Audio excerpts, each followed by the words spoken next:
गाँ ठारू आरंभ कर सहर बासिंदा समस्त सुविधा राज्य सरकार मालमाल योजना कर सरकार को योजना सुफल समस्ते पाइबे से गाँ ठारू आरंभ कर सहर पर्यंत मालमाल सरकारी कर्मचारी को नियुक्ति करा जो कर्मचारी माने गाँव में पहुंची लोकों समस्या बुझा सहित समस्या अनुसार सरकार को योजना को लोकों निकट में पहुंचाई पारे मालमाल योजना और कर्मचारी थी कोरुकोंडा ब्लॉक सदर महाकुमार दोरा साहिर लोकों बिजुली आलोक सात सपन पलटि।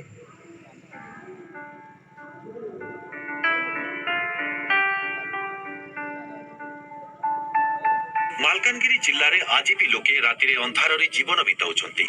सरकार विकास कथा कहूथिबा बेले कोरुकोंडा ब्लॉक ठारू मात्र 1 किलोमीटर दूर रे थिबा दोरागुड़ा साहि रे पहुंची पारिनी बिजुली आलुओ। 15 ରୁ 20 परिवार अनेक समस्यार सम्मुखीन होउछंती। 40 वर्ष धरी लोके एठारे बसवास करुथिले हैं आज पर्यंत विद्युत संजोग एमानंक पई सात सपन पलटिछि।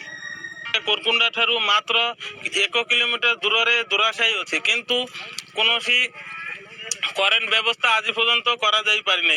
एही करेन्ट को नेकिना वीडियो को एवं इलेक्ट्रिक ऑफिस को बारंबार जना आइछि किंतु कोनोसी किए भी कोनो ऑफिसर या ऊपर पदक्षेप नै नांती। ए जगह रे करेन्ट असुविधा रे पिला माने पाठ भी पढ़ी पारु नांती। पिला माने राति रे पाठ पढुंती डीबी लगै किना इठी पाठ पढा होछि। पाखरे जंगल थिबा जोगु ए जगह रे बहुत छाप भालू रो बहुत डर होछि। करेन्ट नथबारु पाठ पढ़ी पारनी और राति रे बाहर आस पारनी अनेक पिला माने पाठ पढ़नी आउ राति रे असुविधा अछि बेसी करेन्ट थिले टिके सुविधा हिथांता। गाँटी जंगल एवं नदी निकट रे थिबारु वन्य जंतुकर भय भी रहुछि। संध्या हेले गाँ रे ताटी कबाटा पड़ी जाए। पिला माने टीवी रे आलो रे पढ़ापढ़ी करिथांती। विद्युत विभाग कर्मचारी को जेते अभियोग कले मध्य कोनोसी पदक्षेप निया जायनी। सेबडे विद्युत समस्यार तुरंत समाधान पाई प्रतिश्रुति देइचंती वीडियो। हमर दोरागुड़ा रे 70 वर्ष हेलानी करंट नाही। हमर पिला टकी मन केते पाठ पढ़बा को बेसी असुविधा रे आचत जे हमके आंखी मिसा नोटिस के हमके लाइन नाही पाइन नाही।